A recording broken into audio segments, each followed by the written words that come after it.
Hi hello, ഞാൻ നീംസ് 777 taro റീഡിങ്ങിലേക്ക് എല്ലാവർക്കും സ്വാഗതം. എന്നെ കണ്ടുകൊണ്ടിരിക്കുന്ന എൻ്റെ വ്യൂവേഴ്സിന് വേണ്ടിയിട്ട് കുറച്ച് കാർഡ്സ് നമ്മളോട് ഷഫിൾ ചെയ്ത് വെച്ചിട്ടുണ്ട്. അതിൻ്റെ മീനിങ്സിലേക്ക് പോവാം. അതിന് മുന്നേ ഒരു കാര്യം പറയാനുള്ളത്, ഈ റീഡിംഗ് എന്ന് പറയുമ്പോൾ ടൈംലെസ് റീഡിംഗ് ആണ്, ജെൻഡർലെസ് റീഡിംഗ് ആണ്, ജനറൽ റീഡിംഗ് ആണ്. നിങ്ങൾ എപ്പോൾ കാണുന്നുവോ അപ്പോൾ മുതൽ നിങ്ങളുടെ ലൈഫിലേക്ക് വാലിഡായി വരുന്ന റീഡിംഗ് ആണ്. ഇവിടെ ആദ്യത്തെ കാർഡ് 4 ഓഫ് കപ്സ് കാർഡാണ്. നിങ്ങളുടെ എനർജിയാണ്. ഇന്ന് നിങ്ങൾക്ക് അവരെ വളരെയേറെ മിസ് ചെയ്തു എന്നാണ് പറയുന്നത്. ഇവിടെ നിങ്ങൾക്ക് ചുറ്റും ഒത്തിരി കാര്യങ്ങൾ ഉണ്ടെങ്കിൽ കൂടിയും ഇന്ന് നിങ്ങളുടെ എനർജി അവരെ മിസ് ചെയ്യുന്നു എന്നാണ് പറയുന്നത്. അതെന്ന് പറയുന്നത്, നിങ്ങൾക്ക് അവരെക്കുറിച്ചുള്ള ഓർമ്മകൾ വരണമെങ്കിൽ അവിടെ അവർ നിങ്ങളെ മാനിഫെസ്റ്റ് ചെയ്തിട്ടുണ്ടാവണം. അങ്ങനെയാണ് ഈ കാർഡ് പറയുന്നത്. Next card page of cups കാർഡാണ്. അതും ഒരു ഇമോഷൻ തന്നെയാണ് കാണിക്കുന്നത്. നിങ്ങളുടെ എനർജിയാണ്. നിങ്ങളൊരു ഡ്രീമറാണെന്ന് പറയുന്നു. കാരണം ഇന്നലെ ഇന്നൊക്കെ ആയിട്ട് നിങ്ങൾ അവരെക്കുറിച്ച് സ്വപ്നം കാണുന്നുണ്ട്. അവരെന്ന വ്യക്തിയിലേക്ക് നിങ്ങൾ നോക്കിക്കാണുന്നുണ്ട്. പഴയ ഓർമ്മകൾ നിങ്ങളിലേക്ക് കയറി വരുന്നുണ്ട്. അവരെക്കുറിച്ച് ആലോചിക്കുമ്പോൾ ഒരു സ്നേഹം വരുന്നുണ്ട്, പഴയ നിമിഷങ്ങൾ വരുന്നുണ്ട്. നിങ്ങളെന്ന വ്യക്തിയിലേക്ക് ഒരു റൊമാൻറ്റിക് ഫീലിങ്സ് വരുന്നുണ്ട്. അവരുമൊത്തുള്ള നല്ല നിമിഷങ്ങളെയാണ് ഇവിടെ കാണിക്കുന്നത്. അപ്പോൾ ഈ രണ്ട് കാർഡും പറയുന്നത് നിങ്ങളിലുള്ള ആ ഒരു ഇമോഷന് തന്നെയാണ്. അതെന്ന് പറയുന്നത്, നിങ്ങളുടെ പേഴ്സൺ നിങ്ങളെ മാനിഫെസ്റ്റ് ചെയ്യുന്നുണ്ട്. നിങ്ങളിൽ നിന്ന് ദൂരെ ആയിരിക്കാം, സെപ്പറേഷനിലായിരിക്കാം. നിങ്ങളും അവരും തമ്മിൽ കാണാതെ കുറേ നാളായിട്ടുണ്ടാവാം. അവർ നിങ്ങളിൽ നിന്ന് മാറിപ്പോയി, ശരിയാണ്. പക്ഷേ ഇന്ന് അവർക്ക് നിങ്ങളെ ഒത്തിരി മിസ് ചെയ്തു. അത് തന്നെയാണ് നിങ്ങൾക്കും അവരെക്കുറിച്ചുള്ള ഓർമ്മകൾ. കേട്ടോ? നെക്സ്റ്റ് കാർഡ്, നിങ്ങൾ ഇത്രയും ഓർമ്മകൾ വരുന്നുണ്ടെങ്കിൽ കൂടിയും നിങ്ങൾ എന്താ പ്രാർത്ഥിക്കുന്നത് യൂണിവേഴ്സിനോട്? ഞാൻ അങ്ങയിൽ സറണ്ടർ ആവാണ്. നിങ്ങൾ ഇന്ന് ചെയ്ത കാര്യമാണ് പറയുന്നത്. ഞാൻ അങ്ങയിൽ സറണ്ടർ ആവാണ്. എന്താണ് അങ്ങയുടെ ഹിതമെങ്കിൽ അതുപോലെ വരട്ടെ. ഞാൻ അവരെ ചേസ് ചെയ്ത് പോകാനൊന്നും പോണില്ല. പക്ഷെ എൻ്റെ ഓർമ്മകൾ അവരിലേക്കാണ്. എന്തുകൊണ്ടാണെന്ന് എനിക്ക് അറിയുന്നില്ല. അങ്ങനെ യൂണിവേഴ്സിൽ നിങ്ങൾ വിശ്വസിക്കുന്ന ആ ഒരു ദൈവത്തിൽ പ്രാർത്ഥിക്കുന്ന നിങ്ങളുടെ എനർജിയാണ് കാണിക്കുന്നത്. പോസിറ്റീവായിട്ടുള്ള ഒരു ഔട്ട്കംസ് വരാനായിട്ട് നിങ്ങൾ പ്രതീക്ഷിക്കുന്നുണ്ട്, പ്രാർത്ഥിക്കുന്നുണ്ട്. ഭഗവാനെ അല്ലെങ്കിൽ യൂണിവേഴ്സെ, നിങ്ങൾ തരൂ, എന്നിലേക്ക് പോസിറ്റിവിറ്റി തരൂ.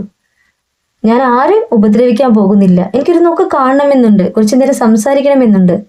അതിലേക്ക് എനിക്ക് അർഹമാണെങ്കിൽ എന്നിലേക്ക് വരട്ടെ. അതിനുവേണ്ടി ഞാൻ വെയിറ്റ് ചെയ്യാൻ തയ്യാറാണ്. എത്ര നാൾ വേണമെങ്കിലും വെയിറ്റ് ചെയ്യാൻ തയ്യാറാണ് എന്നൊക്കെ പ്രാർത്ഥിച്ച എനർജീസും ഉണ്ട്. കാരണം ഇവിടെ ഹാങ്ഡ് മാൻ എന്ന് പറയുമ്പോൾ, ഹാങ്ങിങ് മാൻ എന്ന് പറയുമ്പോൾ യൂണിവേഴ്സിലേക്ക് സറണ്ടർ ആവുന്ന ഒരു വ്യക്തിയുടെ എനർജിയാണ്.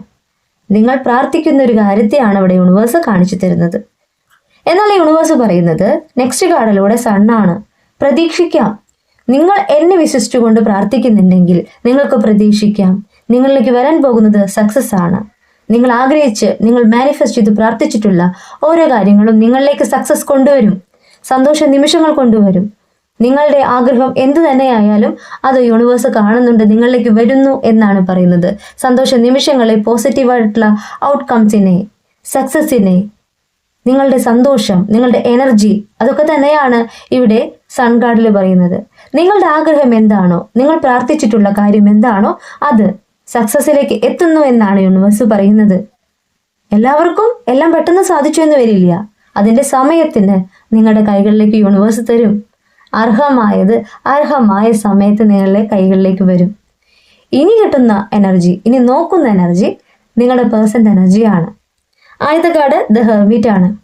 നിങ്ങൾക്ക് ഇന്ന് അവരെ ഒത്തിരി മിസ് ചെയ്തിട്ടുണ്ട്. പാസ്റ്റിനെ കുറിച്ച് ഓർമ്മ വന്നിട്ടുണ്ട് അല്ലേ? അത് പറയുന്നത് എന്താ വെച്ച് കഴിഞ്ഞാൽ, ഹെർമിറ്റ് കാർഡ് എന്ന് പറയുന്നത് നിങ്ങളുടെ പേഴ്സൻ്റെ എനർജിയാണ്. അവരവരെ സോളിനെ അന്വേഷിക്കുകയാണ്. അവരുടെ തിരക്ക് പിടിച്ച ജീവിതത്തിൽ അവർ ഇന്ന് ഒന്ന് മാറി നിൽക്കാനായിട്ട് ആഗ്രഹിക്കുന്നുണ്ട്. കറണ്ട് ഫീലിംഗ് എന്ന് പറയുന്നത് അവർ നിങ്ങളെ അന്വേഷിക്കുന്നുണ്ട്. അവർ യൂണിവേഴ്സിനോട് സറണ്ടർ ആയിക്കൊണ്ട് പ്രാർത്ഥിക്കുന്നത് നിങ്ങളെന്ന സോളിലേക്ക് കണക്ട് ചെയ്യുവാനാണ്. അവരിന്ന് നിങ്ങളെ മാനിഫെസ്റ്റ് ചെയ്തിട്ടുണ്ട്, ഉറപ്പ് തന്നെയാണ്. ഹെർമിറ്റ് കാർഡിൽ നിങ്ങൾ ആഗ്രഹിക്കുന്നു, നിങ്ങളിലേക്ക് വരുവാനായിട്ട് ആഗ്രഹിക്കുകയാണ്. അവർ മാറി നിൽക്കുകയാണ്. അവരുടെ തിരക്ക് പിടിച്ച ജീവിതമായിരിക്കാം, കരിയർ ആയിരിക്കാം. പക്ഷേ ഇന്ന് അവർ താൽക്കാലികമായിട്ട് കുറച്ച് നേരം മാറി നിന്നിട്ടുണ്ട്. ഒരു സമാധാനത്തിന് വേണ്ടിയിട്ട് മാറി നിന്നിട്ടുണ്ട് അവരുടെ തിരക്കുകളിൽ നിന്ന്. അപ്പോൾ നിങ്ങളെക്കുറിച്ചുള്ള ഓർമ്മകൾ അവർക്ക് വന്നിട്ടുണ്ട്. അതുകൊണ്ട് തന്നെയാണ് 4 ഓഫ് കപ്സ് കാർഡിൽ നിങ്ങൾക്ക് അവരെക്കുറിച്ചുള്ള ഓർമ്മകൾ ഇന്ന് വളരെയേറെ വന്നിട്ടുള്ളത്, മിസ്സിംഗ് ആയിട്ട് ഫീൽ ചെയ്തിട്ടുള്ളത്. നെക്സ്റ്റ് കാർഡ് 6 ഓഫ് വാൻസ് കാർഡാണ്. 6 ഓഫ് വാൻസ് കാർഡിൽ പറയുന്നത് അവരുടെ ഒരു കഴിവിനെയാണ്. അവരെന്ന വ്യക്തിയിലെ ഒരു ഇൻഫ്ലുവൻസറെയാണ് കാണിക്കുന്നത്. അവർ ഒരുപാട് പേർക്ക് ഇൻഫ്ലുവൻസറാണ്. ഒരു ഇൻസ്പയറിംഗ് പേഴ്സൺ ആണ്. എന്നാൽ അവരെന്ന വ്യക്തി നിങ്ങളെയാണ് ആഗ്രഹിക്കുന്നത്. യൂണിവേഴ്സ് പറയുന്നത് എന്താ വെച്ച് കഴിഞ്ഞാൽ അവരുടെ കഴിവുകളെ, അവരുടെ ആ ഒരു കരിയറിനെ, അവരെന്ന വ്യക്തി മറ്റുള്ളവർ ബിഹേവ് ചെയ്യുന്ന രീതിയെ, അതൊക്കെ മറ്റുള്ളവർക്ക് അവരെ വളരെ ബഹുമാനിക്കുന്ന ഒരു ക്യാരക്ടറായിട്ട് കാണിക്കുന്നുണ്ട്. അപ്പോൾ ആ പിക്ചർ നോക്കി തന്നെ മനസ്സിലാവും അവർ മറ്റുള്ളവർക്ക് അറിയപ്പെടുന്ന ഒരു വ്യക്തിയാണ്, സമൂഹത്തിൽ അറിയപ്പെടുന്ന ഒരു വ്യക്തിയാണ്. പക്ഷേ അവരെന്ന വ്യക്തി നിങ്ങളിലേക്കാണ് അടിമപ്പെട്ടിട്ടുള്ളത്, നിങ്ങളിലേക്കാണ് ചിന്തിക്കുന്നത്. അപ്പോൾ നിങ്ങളെക്കുറിച്ച് ആലോചിക്കുന്നു എന്ന് തന്നെയാണ് ഈ കാർഡ് പറയുന്നത്. നെക്സ്റ്റ് കാർഡ് പറയുന്നത് ക്യൂൻ ഓഫ് സ്വാർട്സ് കാർഡാണ്. നിങ്ങളുടെ പേഴ്സൺ ഒരു തോട്ട് ലീഡർ ആണെന്ന് ഈ കാർഡിൽ പറയുകയാണ്. അവർ ഒരു ഡിസിഷൻ എടുത്തിട്ടുണ്ട് എന്നാണ് പറയുന്നത്. അവരുടെ ലൈഫുമായി ബന്ധപ്പെട്ട് അവരൊരു ഡിസിഷൻ എടുത്തിട്ടുണ്ട്. നിങ്ങളെ മറക്കാനായിട്ട് അവർക്ക് സാധിക്കുന്നില്ല. അവരുടെ ചിന്തകളെയാണ് ഈ കാർഡ് കാണിക്കുന്നത്. ഒരു എക്സലന്റ് കമ്മ്യൂണിക്കേറ്ററാണ് നിങ്ങളുടെ പേഴ്സൺ എന്ന് യൂണിവേഴ്സ് പറയുകയാണ്. അവർ വളരെയേറെ ചിന്തിക്കുന്ന ഒരു വ്യക്തിയാണ്. ലോജിക് റൂൾസിനെയാണ് ഇവിടെ കാണിക്കുന്നത്.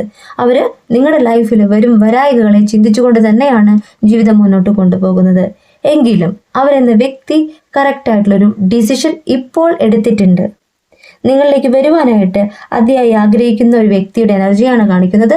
ബീയിങ് ഡയറക്റ്റ് എന്നാണ് ഈ കാർഡ് പറയുന്നത്. സീക്കിംഗ് ട്രൂത്ത് എന്നാണ് ഈ കാർഡ് പറയുന്നത്. നിങ്ങളിലേക്ക് വരുവാനായിട്ട് അവർ ആഗ്രഹിക്കുന്നു. നിങ്ങളുടെ ലൈഫിൽ ഒരു ക്ലാരിറ്റി കൊണ്ടുവരാനായിട്ട് അവർ ആഗ്രഹിക്കുന്നു. ആ ഒരു ഡിസിഷനെയാണ് ഇവിടെ ക്യൂൻ ഓഫ് സ്വാർട്സ് കാർഡ് പറയുന്നത്. നെക്സ്റ്റ് കാർഡ് ചാരിയറ്റാണ്. ഒന്നും പറയാനില്ല. അവരുടെ സ്പീഡായിട്ടുള്ള ആക്ഷനെയാണ് കാണിക്കുന്നത്. അവരുടെ മടങ്ങി വരവിനെയാണ് കാണിക്കുന്നത്. അവരുടെ മനസ്സെന്ന് പറയുന്നത് നിങ്ങളിലേക്ക് തന്നെയാണ്. അവർ വളരെയേറെ ആഗ്രഹത്തോടു കൂടി തന്നെയാണ് തിരിച്ചു വരുന്നത്. അവർ ഇനി നിങ്ങളിലേക്ക് വന്നു കഴിഞ്ഞാൽ ഒരു മടങ്ങിപ്പോക്കില്ല എന്ന് ഉറച്ച ഡിസിഷൻ അവരെടുത്തിട്ടുണ്ട്. അവർ തീരുമാനം നിങ്ങളെന്ന വ്യക്തിയിലേക്കുള്ള സക്സസ് തന്നെയാണ് സൺ കാർഡ് കാണിച്ചിട്ടുണ്ട്. അപ്പോൾ ഞാൻ പറയുന്നത് നിങ്ങൾ മാനിഫെസ്റ്റ് ചെയ്ത് പ്രാർത്ഥിക്കുക. നിങ്ങളുടെ ആഗ്രഹം ഓരോ ദിവസവും അത്രമേൽ ആഗ്രഹത്തോടു കൂടി പ്രാർത്ഥിക്കുക. പോസിറ്റീവായിട്ട് തിങ്ക് ചെയ്യുക. അവർ വരും. അങ്ങനെ ചിന്തിച്ച് പ്രാർത്ഥിച്ചിട്ടുള്ള ഓരോ വ്യക്തികൾക്കും അവരുടെ മടങ്ങി വരവ് തന്നെയാണ് യൂണിവേഴ്സ് ഇവിടെ കാണിക്കുന്നത്. നെക്സ്റ്റ് കാർഡ് മജീഷ്യൻ ആണ്. അവരുടെ കഴിവിനെ, അവരുടെ പവറിനെയാണ് ഇവിടെ കാണിക്കുന്നത്. ഒരു മിറാക്കിൾ നിങ്ങളുടെ ലൈഫിൽ സംഭവിക്കാൻ പോകുന്നു എന്നാണ് പറയുന്നത്. നിങ്ങൾക്കും അവർക്കും ഇടയിലുള്ള ആ ഒരു ബ്ലോക്കേജ് മാറാൻ പോവുകയാണ്. അവരുടെ ആഗ്രഹം, അവരുടെ ഡിസയർ അവർ മാനിഫെസ്റ്റ് ചെയ്തെടുക്കാൻ പോവുകയാണ്. നിങ്ങൾ പ്രാർത്ഥിക്കുന്നത് പോലെ തന്നെ അവർ ഏത് ദൈവത്തിനെയാണ് വിശ്വസിക്കുന്നത് ആ ഒരു ദൈവത്തിൽ സറണ്ടർ ആയിക്കൊണ്ട് പ്രാർത്ഥിക്കുന്നുണ്ട്. നിങ്ങളുടെ റിലേഷൻഷിപ്പിൽ ഒരു മിറാക്കിൾ സംഭവിക്കാൻ, നിങ്ങളെ ഒന്ന് കാണുവാൻ നിങ്ങൾ ആഗ്രഹിക്കുന്നതിനേക്കാളും കൂടുതൽ അവർ ആഗ്രഹിക്കുന്നുണ്ട്. നിങ്ങൾ അവരിലേക്ക് ചെല്ലാനായിട്ട് അവർ മാനിഫെസ്റ്റ് ചെയ്യാണ്. കാരണം മനസ്സിലായോ, അവർക്ക് തോറ്റു കൊടുക്കാൻ ചെറിയൊരു മടിയുണ്ട്. നിങ്ങൾ എഫേർട്ട് എടുക്കുകയാണെങ്കിൽ നിങ്ങൾക്ക് പെട്ടെന്ന് അവരെ കാണാം. അവർ മടങ്ങി വരും. ദ ചാരിയറ്റിൽ മടങ്ങി വരും, ഉറപ്പാണ്. വരില്ല എന്നല്ല പറയുന്നത്. എങ്കിൽ പോലും നിങ്ങൾ പലപ്പോഴായിട്ട് അവരെ ചേസ് ചെയ്തു പോയി, അവർ നിങ്ങളെ അവോയ്ഡ് ചെയ്തു, വീണ്ടും ചേസ് ചെയ്തു പോയി, അവർ അവോയ്ഡ് ചെയ്തു. അപ്പോൾ നിങ്ങൾക്കൊരു മടുപ്പ് തോന്നി. നിങ്ങൾ നിങ്ങളുടെ കാര്യങ്ങളിലേക്ക് നോക്കി തുടങ്ങി. നിങ്ങൾ മാറി നിൽക്കുകയാണ്, നിങ്ങളുടെ ലൈഫിലേക്ക് നോക്കി നിൽക്കുകയാണ്. അപ്പോഴാണ് അവർക്ക് മാറ്റം വന്നിട്ടുള്ളത്, നിങ്ങളുടെ വാല്യൂ മനസ്സിലായിട്ടുള്ളത്. പക്ഷെ അവർക്കൊരു മടിയുണ്ട്. നിങ്ങൾ അവരെ സ്വീകരിക്കൂ. അവരെന്നെ മറന്നിട്ടുണ്ടാവോ? അപ്പോൾ നിങ്ങൾ അത്രമാത്രം ഇഷ്ടമുണ്ട് അവർക്ക്, നിങ്ങളുടെ വാല്യൂ അവർക്ക് മനസ്സിലായിട്ടുണ്ട്, ഇല്ല എന്നല്ല. പക്ഷേ നിങ്ങൾ ചെന്ന് കഴിഞ്ഞാൽ അവർക്ക് കുറച്ചും കൂടി സമാധാനം കിട്ടും. അപ്പോൾ ഈ കാർഡ്സ് പറയുന്നത് നിങ്ങളുടെ പേഴ്സണ് നിങ്ങളെ മിസ് ചെയ്തിട്ടുണ്ട്. ഇന്നത്തെ ദിവസം അവർക്ക് മിസ് ചെയ്തിട്ടുണ്ട്. നിങ്ങളിലേക്ക് വരുവാനായിട്ട് അതിയായി ആഗ്രഹിക്കുന്നുണ്ട്, മാനിഫെസ്റ്റ് ചെയ്തിട്ടുണ്ട്. അത് തന്നെയാണ് നിങ്ങൾക്കും ഇന്ന് അവരെ മിസ് ചെയ്തിട്ടുള്ളത്. അപ്പോൾ ഇന്നത്തെ എനർജി എന്ന് പറയുന്നത് നിങ്ങൾക്കും അവർക്കും മിസ്സിങ് ഫീലാണ്. അപ്പോൾ അതിയായി കാണുവാനായിട്ട് ആഗ്രഹിക്കുന്ന ഒരു വ്യക്തിയുടെ എനർജിയാണ് കാണിക്കുന്നത്. നിങ്ങൾ ആഗ്രഹിക്കുന്ന അതേ തോതിൽ തന്നെയാണ് അവരും നിങ്ങളെ മാനിഫെസ്റ്റ് ചെയ്യുന്നത്. നിങ്ങളിലേക്ക് സക്സസ് വരാനായിട്ട് യൂണിവേഴ്സ് ഇവിടെ സൺ കാർഡും കാണിച്ചു തന്നിട്ടുണ്ട്, ചാരിയറ്റ് കാർഡും കാണിച്ചു തന്നിട്ടുണ്ട്. മടങ്ങി വരവ് പ്രതീക്ഷിക്കാം, കോളോ മെസ്സേജോ പ്രതീക്ഷിക്കാം. ഈ റീഡിംഗ് ഞാൻ ഇവിടെ നിർത്തുകയാണ്. ഈ റീഡിംഗ് നിങ്ങൾക്ക് ഇഷ്ടമായിട്ടുണ്ടെങ്കിൽ ലൈക്ക് ചെയ്യുക, ഷെയർ ചെയ്യുക, സബ്സ്ക്രൈബ് ചെയ്യുക. നിങ്ങളുടെ വിലപ്പെട്ട അഭിപ്രായങ്ങളും നിർദ്ദേശങ്ങളും പേഴ്സണലായിട്ടും അല്ലാതെയും അറിയിക്കാം. പേഴ്സണൽ റീഡിംഗ് വരുന്നവർക്ക് കറക്റ്റായിട്ടുള്ള കാര്യം ഞാൻ പറഞ്ഞു തരാം, നിങ്ങളുടെ കാര്യങ്ങൾ പറഞ്ഞു തരാം. കൂടുതൽ വീഡിയോസുമായിട്ട് വീണ്ടും കാണാം. നിങ്ങളുടെ സ്വന്തം നിംസ്.